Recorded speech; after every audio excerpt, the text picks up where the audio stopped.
Hello and welcome. I'm Robin Smith and so happy to be with you again. And we are here to talk about self-acceptance and the journey of self-acceptance, and some call it self-love, and what my journey's been like. And we're going to look at what might be causing a lack of ability to love and accept yourself, and also some tips that I have for you. And one key tip really that will help you transform that.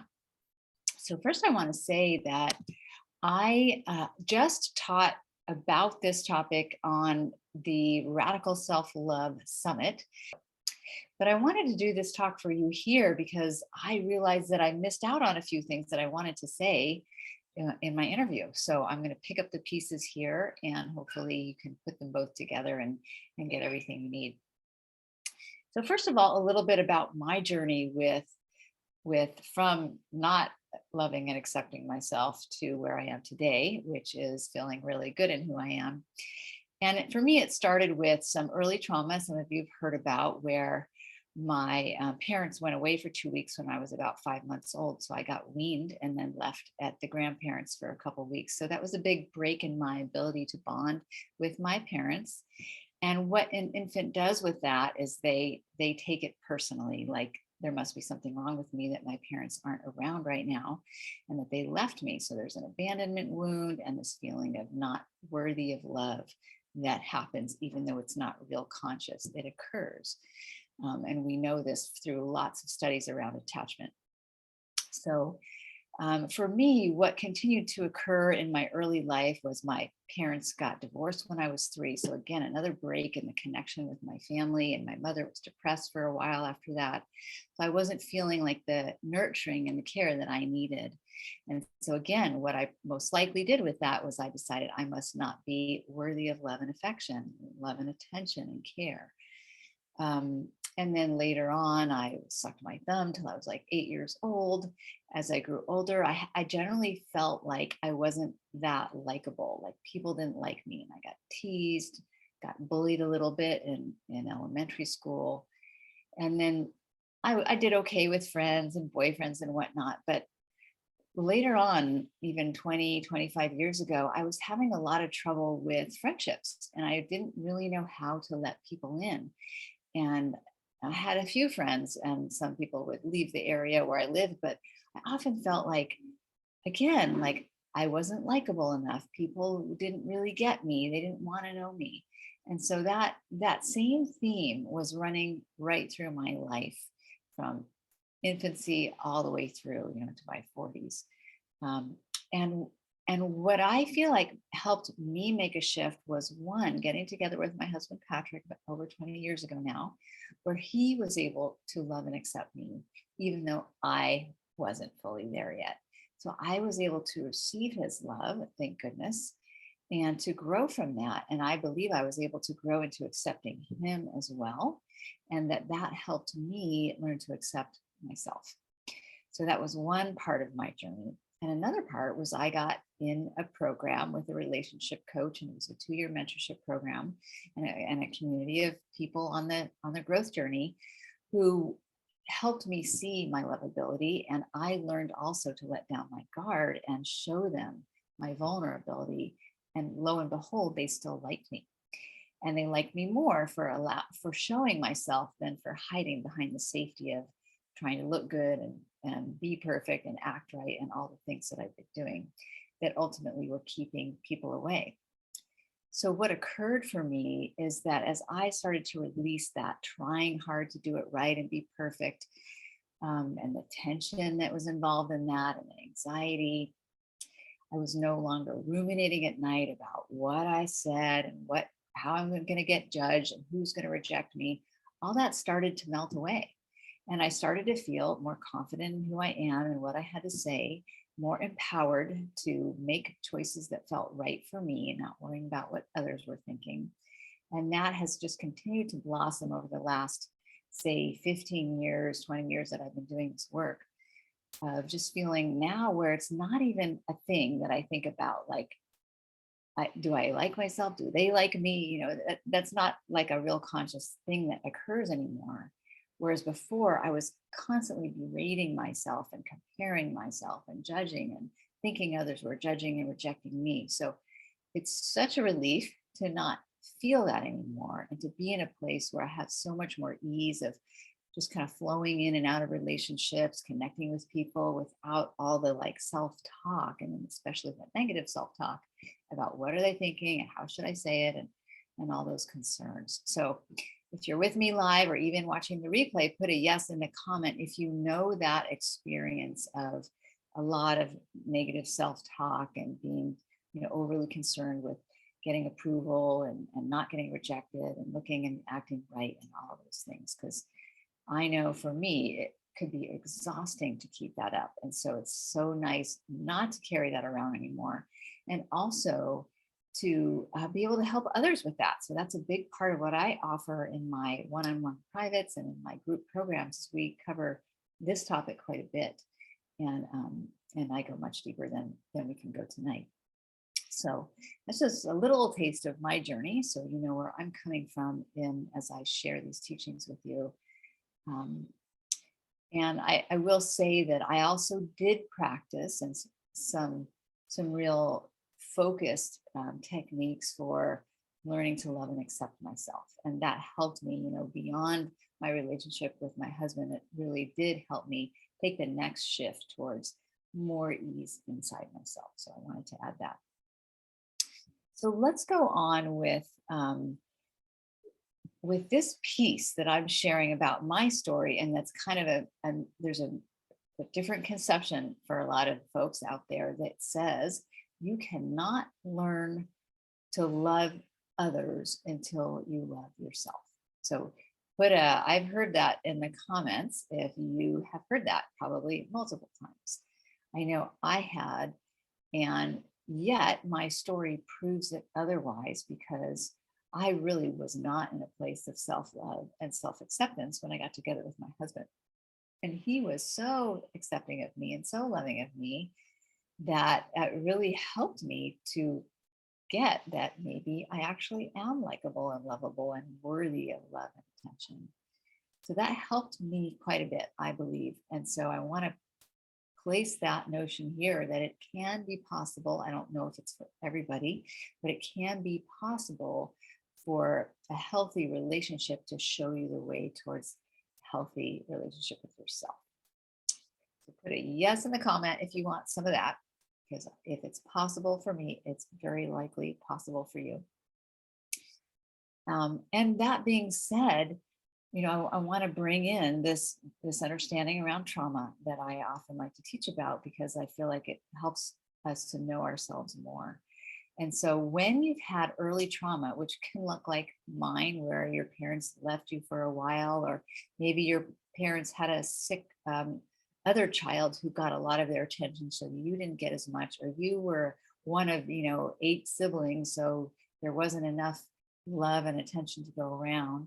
Maybe your parent was in the hospital. I had that for a while too, or in prison, or had to work all the time. And so there wasn't enough care and a feeling that your needs were getting met. And there could also have been outright abuse, like emotional abusive words like "you're not worthy" and "I wish I never had you" and "you're so stupid" and "God, you should be like the other kids." And if you were given really harmful statements, then that definitely adds to the trauma and to the sense of not worthy that you might feel. So that's where it starts. It really does start early on in life, in our first relationships, where we lay down the maps, the neurological connections for our sense of self, of who I am, is based on how others treat me, the eye contact that I receive, the sense of connection that I get, the sense of care. That all affects who I believe myself to be in the world, my identity. And then we add beliefs to that. I'm worthy, I'm not worthy. I'm good enough, I'm not good enough. People like me, they don't like me. So all that's wrapped up in identity, and we tend to carry that through our whole lives and into all of our relationships unless we do the work to make a shift.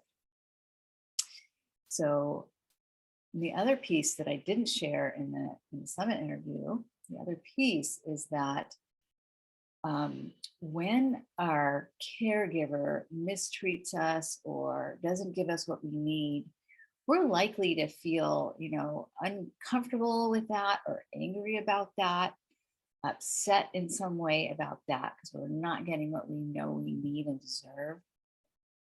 But what we do as infants and babies and young children is instead of showing them our anger or, lashing out, well, of course, some kids do that, but then they get punished, right? So then they learn that it's not safe to show their true feelings. So either you didn't because your parent turned away from you when you did, or because they punished you when you did. Either way, you learn to shut that down, to shut down that true emotion of protest, of anger, resentment, whatever it was. And instead of pointing it out at the caregivers where it was originally directed, what you learn to do is point it at yourself. So that can be a real source of this self-hatred. Also, you could call it negative self-talk, dislike of yourself, however you want to term that. That can be a source of that, where it was safer to point our anger and resentment and protest towards ourselves than it was to point it out towards the caregivers. Because if we did, we knew it could threaten our connection with them. They may push us away, they may reject us, they may abandon us. So, and we needed them, right? We were 100% dependent on them. So we couldn't take that risk. And this is not conscious for an infant or a baby, of course, but it is kind of wired into us that that's an unconscious choice that we make. And as I teach about in my group, and as Gabor Mate says, attachment trumps authenticity. So the attachment is your relationship to the caregiver, and the authenticity is the really showing how you're feeling. So we will choose attachment for the safety of that. So I wanted to plant that here for you as well. And then how the healing occurs is a lot of ways. So there's a lot that I teach about this, and if you go ahead and join that summit, you are going to get my top 3 tips. But I'm going to share a different one with you here. And so one key move, actually, before I go there, one aspect of healing that I think is super essential, and it's part of the work that I've been doing the many years that I've been coaching, is working with the body. Because when we have these beliefs and identities, they are, as my teacher says, psychobiological.